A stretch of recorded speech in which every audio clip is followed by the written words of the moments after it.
Bonjour à toi et bienvenue pour cette nouvelle vidéo de guidance pour aller voir les énergies de la pleine lune du 17 octobre 2024. Je vous donne déjà un peu les 2-3 éléments que j'ai eus. J'avais cette notion de mise en lumière. Voilà, c'est comme s'il y avait un projecteur qui était mis. J'ai une notion de mise en lumière sur la lumière aussi, hein, sur notre propre lumière, j'entends sur notre valeur. C'est comme si, voilà, pour ceux qui ont vécu ça, on a allé pas mal explorer nos ombres, nos peurs, nos défauts, là où on en était, mais vraiment dans nos parts d'ombre, d'accord ? Et là, c'est comme si en étant allé explorer nos parts d'ombre, on pouvait enfin aussi y remettre de la valeur et se remettre de la valeur à nous-mêmes. Il y a une notion comme ça. J'avais vraiment cette notion de clarté, de lumière. Voilà, j'avais le projecteur, j'entends, un coup de projecteur. Alors, est-ce que le projecteur va être mis un peu plus sur la lumière, entre guillemets, la vraie lumière, c'est-à-dire les gens qui sont sincères, authentiques, honnêtes, qui font, voilà, qui se montrent tels qu'ils sont, hein, peut-être aussi. J'ai une notion comme ça. Peut-être qu'il y a quelque chose comme ça, comme si enfin on allait mettre le coup de projecteur sur, entre guillemets, la vraie lumière. Voilà, on verra. On verra. L'huile qui a été piochée, c'est l'huile de l'éther. Donc l'éther qui peut être voilà, associé à tout ce qui est invisible, etc. Et la carte, on est sur la rébellion, indépendance, la révolte assumée.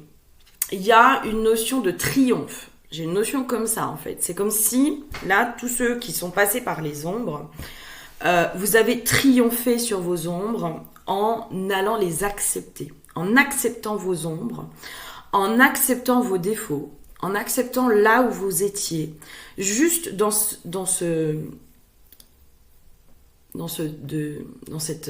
façon d'accepter, en fait, juste en étant dans l'acceptation, et ben c'est comme si ça permettait aussi de triompher sur nos ombres. Parce que quand on les accepte, elles ne prennent plus toute la place. Et donc il y a quelque chose qui peut s'apaiser. Je vous donne un exemple. Sur, par exemple, la dépendance affective. Allez voir, accepter que peut-être vous êtes encore en dépendance affective qui peut générer des angoisses dans le lien, dans notamment le lien amoureux, etc., etc. Tant que vous l'acceptiez pas, ça vous pétait un peu à la tronche et du coup, c'était quelque chose qui était assez incontrôlable. Le simple fait de le voir, de le reconnaître à l'intérieur de soi, de l'accepter, comme, ok, c'est là. Je ne peux pas faire autrement aujourd'hui. Et je ne sais pas comment faire autrement aujourd'hui. Donc, je ne peux que accepter ce qui est. Et bien, juste en faisant ça, ça permet que la dépendance affective s'apaise.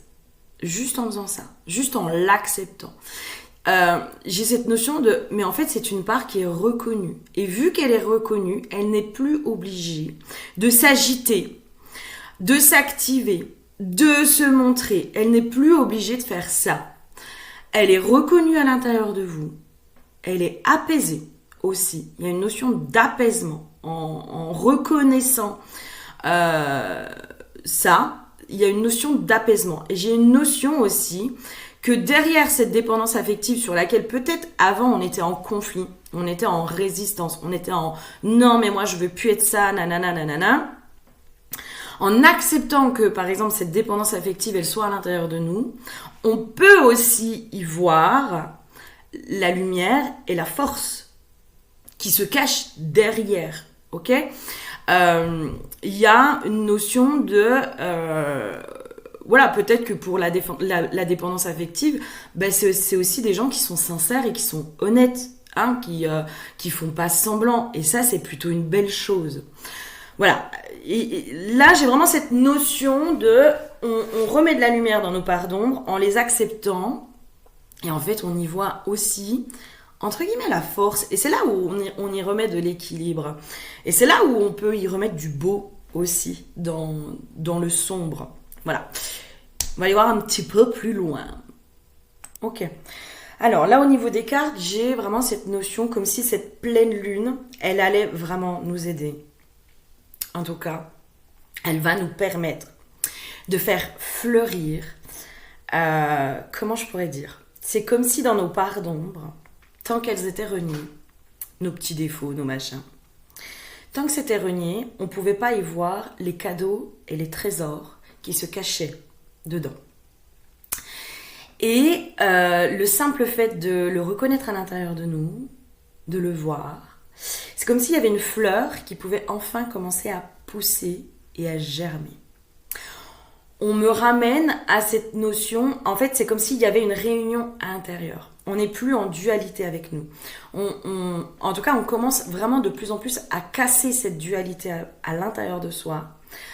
Il y a une notion de sécure. C'est comme si en cassant cette dualité à l'intérieur de soi, en acceptant notre ombre et notre lumière, on pouvait remettre une sécurité intérieure. Il y a une grosse notion de sécurité intérieure à l'intérieur de soi et que toutes nos insécurités, en fait, sont aussi issues de nos dualités intérieures, de nos résistances, de nos choses inconscientes, etc.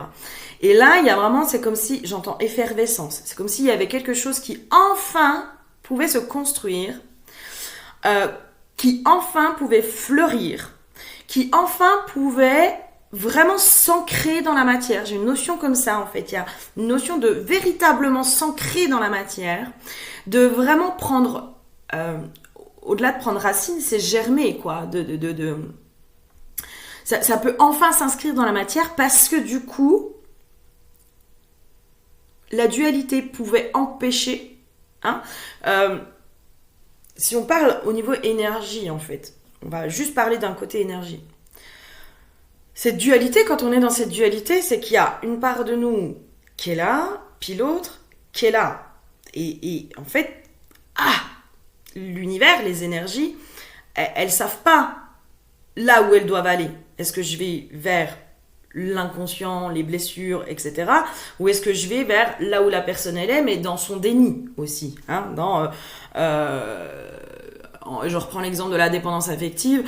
Non, moi je suis plus en dépendance affective, moi ça va mieux. Mais en fait, vous repartez dans une relation, bam, elle vous repète à la gueule.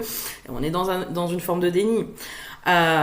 Donc l'univers, en fait, au niveau des énergies, c'est comme s'il savait pas quoi choisir, il savait pas quoi faire. Donc il y avait un truc de un peu mis à l'arrêt.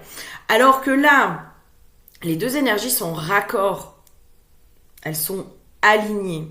Il y a une notion d'alignement. Donc là, l'univers, il sait vers quoi aller au niveau de cet alignement.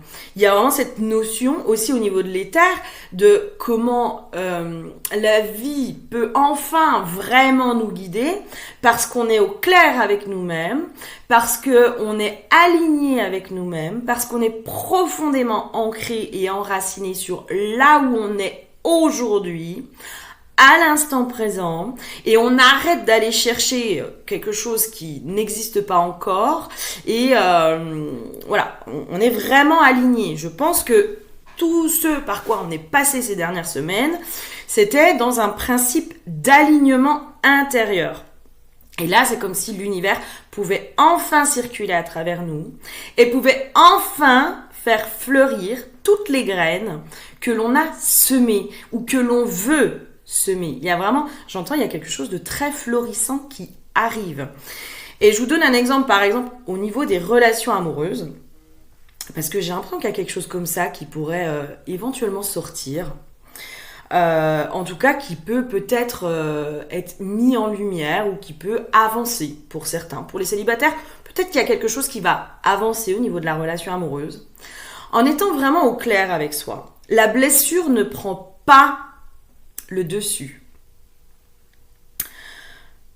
Dans le sens, par exemple, la blessure de rejet peut vous mettre dans une forme d'auto-sabotage, d'ego, de Oui, mais machin, il m'écrit pas, bah du coup c'est bon, je me casse, nanana, voilà. Où on veut aller, on a peur d'être rejeté, donc on rejette l'autre avant même qu'il nous rejette. Et ben là, c'est comme si dans cet alignement, on prenait le courage aussi de dire, ok, voilà, moi j'ai ces questions-là, voilà où j'en suis, voilà ce qui se passe à l'intérieur de moi, voilà voilà ça, voilà toutes ces choses-là. Par contre, voilà, il n'y a plus cette peur d'être rejeté. C'est-à-dire que on préfère être au clair, arrêter d'être dans le déni, arrêter aussi de faire des suppositions, de se faire nos petits scénarios, nos petits trucs, nos machins. Arrêter tout ça et aller se confronter à la réalité. Au lieu de laisser la blessure prendre toute la place et nous saboter, nous faire n'importe quoi. Je vous parle de la relation amoureuse, mais à mon avis, dans plein de domaines. Pour moi, dans ma conception, nos travers dans nos relations amoureuses agissent dans tous les domaines. Hein. C'est pas genre, voilà. Mais peut-être que des fois, dans la relation amoureuse, c'est beaucoup plus fort. En tout cas, c'est peut-être un endroit où ça s'exprime plus, ou peut-être dans le travail, ou peut-être ci, ou peut-être ça. Mais il y a notre blessure de rejet, elle est là, et elle agit dans tous les domaines, à des degrés différents. Et là, c'est comme si, en acceptant de... Ok, oui, c'est vrai, j'ai peur de ci, j'ai peur de ça, j'ai peur de machin. La blessure ne prend plus le dessus. Elle ne prend plus le dessus. Je vais pas dire qu'elle se calme. Il y a un côté de, elle s'apaise. Et du coup, on est vachement plus clairvoyant avec nous-mêmes. On fait preuve de beaucoup plus de discernement. Je pense que cette pleine lune nous amène aussi à faire preuve de discernement et à sortir du déni dans lequel on peut être vis-à-vis de soi, vis-à-vis de la réalité, vis-à-vis de tout ça. Elle nous fait pleinement sortir du déni et nous confronter à nos peurs les plus profondes, mais à les dépasser. Et j'entends qu'il y a quelque chose de bénéfique derrière. Hein. Par exemple, si vous avez peur d'être rejeté, et que vous avez cette tendance à prendre la fuite, etc., le simple fait de pouvoir dépasser cette peur, d'exprimer, voilà, là où vous en êtes, de poser vos questions, de dire, voilà, est-ce que tu as envie de ça, est-ce que si, est-ce que ça, et ben, c'est comme si derrière, il y avait quelque chose de beau qui pouvait se produire aussi. Une récompense, hein, j'ai une notion de récompense de t'as osé dépasser tes peurs, t'as osé faire ci, t'as osé aussi être authentique, honnête, sincère, et ben en face, on va te mettre aussi quelqu'un qui va être dans la même dynamique que toi. Ok, là j'ai vraiment cette notion de, avec ce profond alignement qui se fait, alors, soit il est en train de se faire, bon, à mon avis il se fait depuis quelques semaines, hein. À mon avis... Pour ceux qui sont en résistance, par contre, voilà, petit point de vigilance. Pour ceux qui sont en résistance, hein, d'aller se regarder vraiment et de sortir du déni de soi, franchement, voilà, ça peut être une période hyper difficile. Hein. Ça peut être une période très compliquée. Ça peut être une période où vous avez l'impression que vous en prenez plein la tronche, ok ? Là, dans les conseils, c'est... Va regarder à l'intérieur de toi et sors de ce déni de là où tu en es. Arrête de te faire croire que tu es à une étape alors que tu n'y es pas du tout. Arrête de te faire croire que tes peurs ne te bloquent pas alors qu'en fait, si. Voilà, ça c'est vraiment pour ceux qui sentent qu'en ce moment c'est un petit peu compliqué. C'est parce que on va pas y aller avec le dos de la cuillère, hein. Donc pour vous, ça peut être un peu compliqué. Dans les conseils, c'est vraiment ça. En étant dans ce profond alignement, parce que de toute façon, quand on est aligné, les choses se mettent en place et il y a quelque chose de plus fluide. Il y a un vrai partenariat avec l'univers qui peut enfin se faire. Il y a une notion aussi... Je pense qu'on nous ramène à une forme d'humilité. Je vous mettrai en lien la vidéo que j'ai faite sur l'ego se prend une leçon d'humilité. Il y a une leçon d'humilité qu'on vient de prendre au niveau de notre ego. Et c'est comme si, enfin, on pouvait avoir l'humilité d'écouter l'univers, même dans ce qui ne nous fait pas plaisir à entendre. Parce que on est bien d'accord qu'il y a des choses, on a envie d'avoir raison, et puis on peut être un peu en opposition avec l'univers. Sauf que l'univers, des fois, il nous met des synchronicités, il nous met des messages, il nous met des choses en disant « Hey, oh, réveille-toi, c'est pas ça. C'est pas ok, c'est pas si. » Enfin, voilà, il nous met clairement, des fois, le nez dans notre caca, comme ça, puis nous on dit non, c'est pas ça. Je vous donne un exemple on va faire des tirages à choix sur YouTube. Et puis, dans le choix que vous avez choisi, la personne vous dit non, non, mais laisse tomber, il reviendra pas. Et vous vous en prenez à la nana en lui disant mais tu dis n'importe quoi, nanana. Et vous voulez pas entendre, par exemple. Et là, c'est comme si on se ramenait à cette leçon d'humilité. L'ego s'apaise. J'ai vraiment cette notion de là en fait, parce que en fait, on le reconnaît à l'intérieur de nous, parce que en fait, on en prend soin, on arrête de le rejeter, on arrête d'être dans le déni de lui, on arrête dans le déni de tout ça.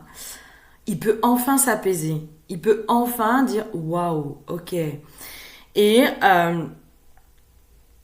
on peut enfin être véritablement à l'écoute de l'univers, à l'écoute de notre guidance intérieure, à l'écoute de nos guides, de notre âme, de toutes ces choses-là. Pour la petite histoire, moi j'étais mort de rire. Et vraiment, enfin voilà, je reprends une belle connexion avec l'invisible. Moi qui ai eu une grosse perte de foi, vraiment, avec beaucoup de peur, beaucoup de doutes, justement, parce que j'avais absorbé pas mal de messages, que dans l'invisible, il n'y avait que du négatif, nanana, nanana, nanana. Bref, j'ai mis du temps avant de vraiment pouvoir refaire pleinement confiance à l'invisible. Et donc l'autre fois, j'étais en balade avec mes chiens dans les bois, je vous raconte, parce que moi j'étais morte de rire de ça, morte de rire. Je dis putain, vous êtes énorme quoi. J'étais en balade avec les toutous, papa, et puis là j'entends il faut que tu rattaches tes chiens. Et on montre un flash qu'il y a quelque chose qui va se passer, mais j'ai pas vraiment voilà, je sais pas exactement ce que c'est, mais j'ai une notion que... Et là, j'entends, il faut que tu rattaches tes chiens maintenant. Et je dis, non, je vais finir le chemin, je les rattacherai après. Là, on me dit, ok, tu verras. Je dis, ok, pas de souci. Là, j'ai mes chiens qui se mettent un peu en mode aux aguets, il y a quelque chose qui se passe. Et donc, moi, je vais vite vers eux. Et là, j'entends... Je pense que c'était un sanglier grogner à côté de moi dans les fourrés. Et je dis, oh putain, faut vite que je les attache. Donc, heureusement, ils ne sont pas partis dessus. Heureusement, le sanglier n'est pas venu sur nous. Heureusement, voilà. J'ai dit, oh, excuse-moi, je suis désolée. Donc, j'ai vite rattaché mes chiens. J'ai dit, je suis désolée, on te dérange pas, on s'en va. Désolée. Et là, je dis, putain, j'aurais dû vous écouter. Et là, ils me disent, oui. Si tu nous avais écoutés, tu n'aurais pas eu ce coup de stress que tu viens d'avoir. Et là, tu te prends une claque dans la tronche, et tu te dis oui, ok, pardon. Je vous demande pardon de ne pas vous écouter. Voilà, c'est vraiment la petite histoire, mais où c'est tellement parlant, je trouve. Et oui, il y a des fois, il y a notre ego qui s'agite. Vraiment. Des fois, il y a vraiment notre ego qui s'agite. Notre ego, il va aussi des fois nous amener sur des vidéos, sur des machins, sur des trucs, pour aller renforcer certaines croyances. Vraiment. Pour aller alimenter les blessures, pour tout ça. Si vous ne faites pas ce temps d'arrêt, où vous vous recentrez à l'intérieur de vous, où vous dites là, stop, je ne veux pas agir depuis l'ego, je veux agir dans quelque chose qui est juste pour moi, dans ce qui me paraît le plus juste. J'arrête d'être dans la fuite. Je pense que pour beaucoup, on est en train de dépasser notre blessure de rejet. C'est quand même la blessure de rejet qui nous met dans la fuite, d'accord ? Je pense que pour beaucoup, peut-être que la blessure de rejet s'active énormément. En tout cas, on est en train de dépasser nos mécanismes de fuite. Et pour dépasser nos mécanismes de fuite, il va falloir aller rentrer à l'intérieur de soi, faire la paix et aller être à l'écoute de notre guidance intérieure, de notre langage intérieur. Peut-être que tout le monde n'a pas ça. Je vous donne juste, voilà.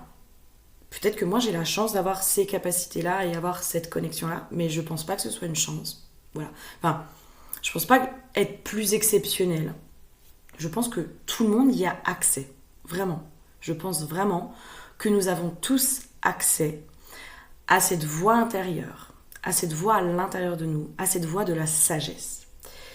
Et très sincèrement, quand vous vous connectez à cette voix de la sagesse, il y a des fois, elle y va pas non plus par le dos de la cuillère. Elle va pas aller vous flatter l'ego. Elle va pas aller vous dire, oui, non, mais t'as raison, continue d'agir comme ça. Non. Elle va aussi à certains endroits vous dire, t'as pas un peu l'impression que c'est ta blessure de rejet, que c'est ton auto-saboteur, que c'est ci, que c'est ça. Elle va vous dire, tu as ton libre arbitre, tu as le choix, tu as toujours le choix. Maintenant, voilà, est-ce que tu continues à alimenter toujours ces expériences négatives ou est-ce que tu commences à écouter au-delà de la blessure, au-delà de l'ego, au-delà de tout ça? Est-ce que tu arrives à écouter cette voix à l'intérieur de toi? Parce que des fois, on pense qu'on prend des décisions qui sont justes, mais elles sont justes pour l'ego. Pas pour ce qui se passe réellement en nous. Ok ? Donc voilà, c'est des exercices, hein. C'est des exercices, ça se fait pas en un jour, ça se fait pas en tout ça. Je vous souhaite à tous de pouvoir vous connecter à votre guidance intérieure. Et moi, le but de mes accompagnements, c'est d'à un moment donné, vous aider à faire ça et à vous faire confiance, surtout. Surtout à vous faire confiance, surtout. Donc là, vu qu'on rentre dans cette profonde écoute de l'univers, de la guidance, de notre âme, des guides, vous les appelez comme vous voulez. Voilà. Est-ce que c'est des guides? Est-ce que c'est notre âme? Est-ce que c'est notre âme qui passe par des guides? Voilà, je pense que ça, chacun voit midi à sa porte. En tout cas, il y a quelque chose qui vient nous guider. Il y a. Est-ce que c'est Dieu? Est-ce que machin? Il y a quelque chose. Quand on rentre vraiment à l'écoute de ça, l'ego, en effet, se prend des claques. Et nous-mêmes, on se prend des claques en se disant, oui, c'est vrai, vous avez raison. Je suis en train d'agir depuis mon ego. Et je fais le choix de ne plus agir depuis l'ego. Je fais le choix d'agir depuis l'être. Et là, alors, rencontre forte, mais à mon avis, c'est un peu cette notion de tout ce qui se met en place, hein, que ce soit professionnellement, sentimentalement, amicalement, de manière familiale, etc. Et là, j'avais le ralentissement. Je me disais, je sais pas, il y a un truc qui est pas cohérent. Et j'ai la libération d'un blocage. C'est-à-dire que plus vous allez être à l'écoute de ça, plus vous allez être aussi dans ce travail intérieur, d'aller détecter, est-ce que c'est l'ego là qui est en train de parler? Est-ce que je réagis depuis ma blessure? Ou est-ce que y a quelque chose d'autre derrière? Ou est-ce que c'est vraiment ma guidance intérieure? Ça, il n'y a que en ralentissant. Hein. L'histoire du ralentissement, il n'y a que en ralentissant qu'on peut le faire. Hein. Clairement, si vous êtes dans le speed, vous ne pourrez pas. Il n'y a qu'en ralentissant, en allant se connecter à l'intérieur de soi, qu'on va pouvoir le faire. Et après, j'ai demandé une carte pour recouvrir ralentissement. J'ai libération d'un blocage. Et c'est comme si j'avais cette notion aussi d'élan, en fait. De, ok, ça y est, enfin elle écoute, enfin elle est alignée, enfin elle entend ce qu'on lui dit, enfin elle se remet dans une position d'apprenti. Enfin tout ça... Ça y est, quoi, les choses peuvent débloquer, mais j'entends de manière peut-être fulgurante, à certains endroits, ok? Donc, et là, c'est tout un exercice, en fait. Je pense qu'on est en train de vraiment passer sur tout ça. Et l'histoire du coup de projecteur, parce que j'avais vraiment cette notion que cette pleine lune, elle vient faire un projecteur. Mais c'est comme si elle venait aussi... En fait, plus tu vas être à l'écoute, plus ton chemin va être mis sous les projecteurs. Dans le sens où plus ton chemin va être balisé. Parce que tu es à l'écoute. L'histoire de mon truc avec mes chiens, là, franchement, j'aurais écouté ce qui m'était dit. J'aurais pas eu un coup de stress à trembler comme je sais pas quoi parce que j'ai eu peur pour mes chiens, parce que tout ça. J'aurais pas du tout vécu ça. Ils auraient été attachés. On serait passé, peut-être que j'aurais même pas entendu le grognement, ou peut-être que je l'aurais entendu puis j'aurais dit ouais bah c'est ok, c'est bon, t'inquiète pas, il y a les chiens qui sont attachés, ils vont pas partir dessus, etc., etc. En tout cas, ça m'aurait évité ce petit coup de stress qui n'est pas forcément très bon et très agréable à vivre. Donc voilà, plus on va être à l'écoute il y a une reconnexion au divin, à ce truc qui est au-dessus de nous, qui est en train de se faire. J'entends pleine et entière, et dans une notion, je sais pas comment dire, mais vraiment avec le cœur, de cœur à cœur. Je suis vraiment pleinement reconnectée à vous. Pour ceux qui ont une perte de foi et de confiance en l'invisible, c'est comme si là vous alliez reprendre pleinement confiance en eux. Parce qu'ils vont vous donner des infos, ils vont vous donner des messages. Si vous les écoutez, ça va se vérifier à chaque fois. À chaque fois, ça va se vérifier. Encore une fois, et c'est super dur de faire la différence entre est-ce que c'est l'ego, est-ce que c'est ci, est-ce que c'est vraiment un message, est-ce que c'est ça. C'est super dur. Vraiment. Vraiment, c'est super dur. Moi, il y a des fois, j'arrive pas à faire la différence. Pour moi. Pour les autres, j'y arrive. Pour moi, c'est un petit peu plus compliqué des fois. Mais au fur et à mesure, c'est comme si on apprenait là. On apprend à... écoutez réellement cette guidance intérieure, écoutez réellement les messages de l'univers, écoutez tout ça. Et on reprend ce lien de confiance avec l'invisible. Et parce qu'on reprend ce lien de confiance avec l'invisible, les choses vont pouvoir bouger et avancer et dans la bonne direction.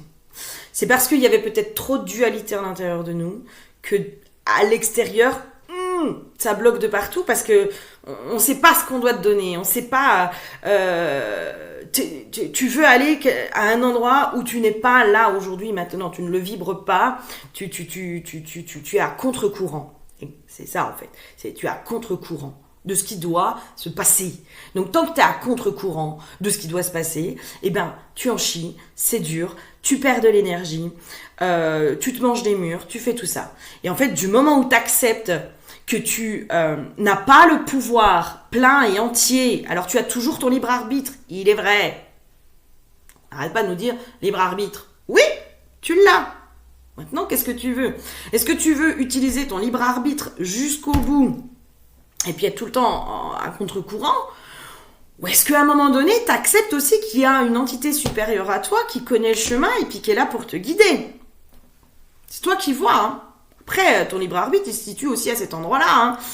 Pour moi, il y a une notion de... le libre arbitre, il est jusqu'à un certain point. Moi, dans ma vérité, c'est que je pense que notre âme a sa feuille de route, a son plan de route, a un peu ce qu'elle veut faire, hein, sur... qu'est-ce qu'elle veut... travailler comme blessure, les grandes relations. Elle a quand même un plan de route qui est là, qu'elle a partagé avec le grand plan, avec le grand mystère. Donc ils ont signé cet accord, ils ont dit ok, moi je vais mettre ça en place, etc., etc. Et puis après le libre arbitre, c'est est-ce que le petit humain il choisit tous les détours, etc., etc. parce qu'il reste bloqué dans son ego, ou est-ce qu'il accepte que en effet il n'est pas si libre que ça. En tout cas, il est le prolongement de l'âme.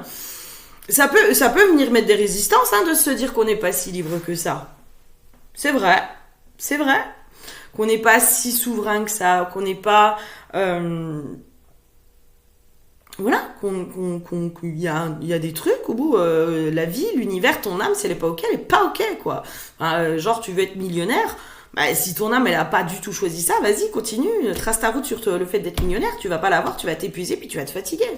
Peut-être que tu seras millionnaire, mais autrement. Et puis, si tu continues dans ta direction à insister parce que c'est ton ego qui te dirige, bah, tu vas te prendre des murs et tu vas faire que ça.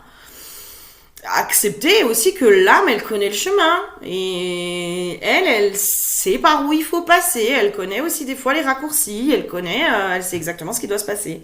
Avec le grand mystère, en co-création avec le grand mystère. Pour moi, voilà, ça c'est ma vérité. Et reprendre cette confiance en son âme, en tout ça, c'est aussi accepter que la vie, en permanence, elle va venir nous mettre des messages. Elle va nous guider. Parce qu'elle est en co-création avec notre âme. Donc, elle va nous guider par des paroles, par des vidéos, par des ci, par des ça, par plein de choses, elle va nous guider. Et ça, bah ça, je pense que ça demande de faire preuve d'humilité, d'accepter que nous ne sommes pas complètement libres et d'accepter de faire confiance à quelque chose de supérieur à nous, d'impalpable en plus, de complètement impalpable. Ça demande beaucoup d'humilité, hein. Ok, je suis pas sûre que j'aurai plus de messages, parce que là, c'est accepter que la vie nous enseigne. Voilà, cette pleine lune vient appuyer sur le fait d'accepter que la vie nous enseigne, et que des fois, elle nous enseigne des choses qui ne nous font pas plaisir. Des fois, la vie, pour moi, la vie, vraiment, hein, moi, vraiment, je fais pas partie de ces gens qui se vengent. Bon, déjà, parce que c'est pas dans ma nature. Parce que voilà, je trouve ça ridicule. Mais aussi parce que la vie, quand elle doit te donner une leçon, elle est impitoyable. Impitoyable. Et si t'as pas compris, elle va te refoutre le nez dedans. Jusqu'à ce que tu comprennes ta leçon. Jusqu'à ce que tu te remettes vraiment en question. Jusqu'à ce que tu ailles voir à l'intérieur de toi. Et tant que tu es dans la fuite de toi, ok, tu veux pas comprendre. Le désert, tout est bloqué. Tout est bloqué. Tant que tu n'es pas à l'écoute de ton intuition, de ta guidance intérieure. D'où l'importance, parce que là j'avais la carte de la femme avec la nécessité. D'où l'importance de se reconnecter et d'être vraiment pleinement en accord, en tout cas pleinement connecté à notre part féminine, qui nous donne accès à tout ça. Il y a vraiment cette leçon. Enfin, moi, je crois que le mot de la fin, je vais faire un petit dé sombre aussi pour le mot de la fin. Mais vraiment, pour moi, là, la grande leçon, c'est d'accepter qu'on ne sait pas et d'accepter de faire confiance à la vie, au grand mystère, au grand tout, de faire pleinement confiance. C'est aussi des fois de se dire, putain, j'ai l'impression que je suis en train de faire n'importe quoi, mais je sens qu'il faut que je le fasse, je sais pas pourquoi, je sens qu'il faut que je fasse ça, je fasse ça, je fasse ça. Et c'est accepter de faire pleinement confiance en la vie. Que la vie, à chaque fois, elle va te protéger. Alors, on va, voilà. On remettra en question comment elle protège les personnes qui subissent des grandes violences, etc., etc. Sur lesquelles on doit tous se révolter. Hein, ça, voilà, on ne peut pas dire à cet endroit-là que c'est juste. Par contre, il y a des fois, c'est accepter qu'on ne comprend pas tout. Et on ne comprend pas toujours les chemins d'incarnation qui sont choisis. Et on ne comprend pas pourquoi certaines personnes subissent tout ça. Voilà. C'est accepter aussi des fois de ne pas comprendre. Accepter qu'il y a un plan, il y a un grand plan, et on ne peut pas tout comprendre. C'est vraiment une notion de peut-être presque d'abdiquer, quoi. D'abdiquer, dire ok, j'ai essayé de faire seul, j'ai essayé de faire ci, de faire ça, de machin, de trucs. J'étais en résistance face à vous. J'ai cru que j'étais supérieure à vous. J'ai cru toutes ces choses-là. Et là, aujourd'hui, j'accepte que je ne sais pas. Je ne connais pas mon avenir. Je ne connais pas mon chemin. Je ne sais rien. Je ne sais absolument pas où je vais. Je ne sais pas comment j'y vais. Je ne sais pas ce que vous avez prévu pour moi. Par contre, j'accepte de vous faire pleinement confiance. Parce que vous savez, vous connaissez le chemin. Et que quoi que je vive, il y aura toujours un enseignement à en tirer. Toujours. Toujours. Puisque j'ai décidé de marcher ce chemin en conscience aussi. Quand on décide de marcher notre chemin en conscience, on sait que derrière chaque expérience de vie, il y a un enseignement à tirer. À chaque fois. À chaque fois. Chaque fois. Encore une fois, c'est ma vérité, ça, sur ça. Après, voilà. Mais il y aura toujours un enseignement à tirer. D'accord ? La vie, elle vous fait pas des crasses comme ça juste pour le plaisir de vous faire des crasses. C'est pas son but. C'est pas juste de vous mettre la tête sous l'eau pour le plaisir. La vie, elle est pas perverse. Le grand mystère, il est pas pervers. Pas pervers au point de vous faire souffrir, etc. Si vous sentez tout ça, c'est qu'il y a l'entité involutive qui est derrière. D'accord ? Si vous avez l'impression que l'univers est pervers avec vous, c'est pas l'univers qui agit sur vous. C'est des entités involutives. Et oui, elles sont perverses. Alors là, ça, il n'y a pas de problème. Mais voilà, si vraiment vous avez cette sensation-là, allez voir les entités involutives qui sont derrière. Parce que elles, oui, elles sont perverses. Et voilà, ça sur les soins de pacte, libération de pacte, il peut y avoir des belles choses de faites. Petit message de la déesse sombre. Ok, alors la déesse sombre, elle nous donne la carte de la lune noire. On va aller voir un peu ce qu'elle nous dit comme message de fin pour clôturer. Alors les mots de pouvoir: sanctuaire des suppliciés, noir profond, vide, sainte stérilité. Je suis là dans le noir, là où tous ont peur d'aller, habitué à l'odeur de désespoir et de macabre qui y règne. Je parviens à me sentir complète dans le néant, le rien. Les entrailles de l'univers se sont ouvertes pour m'accueillir, moi et tous mes enfants maudits. Moi l'incomprise, l'avortée, la stérile. J'accueille en mon sein l'écho de toutes les tragédies. Je couvre l'innocence pulvérisée contre le pare-brise de la vie. Je me réinvente mère de ceux qui croupissent, recroquevillés, endoloris, enfermés dans l'émotion la plus terrifiante. J'accueille ton cœur lourd et lacéré dans mon vide purifiant. Je te nourris de mon sombre lait, nectar de dépression et d'extase. Ne cherche plus la réponse dans la lumière, la question ici n'a jamais été posée. Regarder dans le noir ne vous fait plus peur. Vous vous reconnaissez dans le vide du ciel, les espaces non remplis, les souffles silencieux. Vous osez revisiter les cris douloureux du passé. Vous accueillez le noir, l'étrange, le grinçant. Vous pouvez trouver une certaine douceur dans cette amertume que le monde rejette. Vous tenir dans l'obscurité suffit à apaiser tous vos appétits. La lune noire est un symbole de dépression et de démence quand elle est mal acceptée. Elle rappelle aussi que la puissance de vos cauchemars est le signe que vous êtes la grande créatrice de votre réalité. Ouvrez les yeux sur ce vide qui semble vouloir vous dévorer. C'est vous qui lui donnez tant de force. C'est aussi vous qui pouvez en définir les contours et en devenir souveraine. Et c'est exactement ça, je pense qu'on nous apprend à être confortable avec notre vide intérieur, avec notre sombre intérieur. Et plus on va être dans l'accueil de ce vide intérieur, plus l'univers va pouvoir aussi venir le remplir. Et moins on va être à contre-courant. J'ai vraiment cette notion-là. On sort de ce côté d'être à contre-courant pour se remettre aussi dans la fluidité de la vie. Mais pour se remettre dans la fluidité de la vie, il faut accepter de lâcher l'ego. Il faut accepter de capituler face à une force qui nous dépasse. Accepter de capituler face à la vie en disant « Ok, j'ai peut-être pas compris en fait. J'ai peut-être pas compris ce que tu voulais me dire. Et là, aujourd'hui, je décide d'être à l'écoute de tes enseignements et de tout ce que tu as à me dire, de tout ce que tu as à m'apporter. Parce que je comprends qu'à chaque fois, les épreuves que tu m'as données étaient là pour servir mon bien, mon plus grand bien, mais que parfois, j'ai été dans l'ego. Parfois, j'ai été dans la résistance. Parfois, je n'ai pas voulu entendre parce que les messages que tu me donnais me faisaient mal. Et accepter que oui, il y a des réalités qui font mal.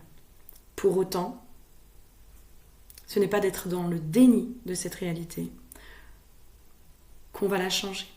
C'est justement en s'y confrontant à cette réalité, en acceptant la réalité telle qu'elle est, notre réalité telle qu'elle est, qu'on peut la changer. Plus on va être en résistance, plus on va être dans le déni, moins on va pouvoir changer les choses. Plus on va être au clair, plus on va pouvoir agir correctement. Et c'est là où la vie va baliser les choses. Je vous fais plein de gros bisous et si vous souhaitez un accompagnement, tout est dans le descriptif de la vidéo. Bisous bisous.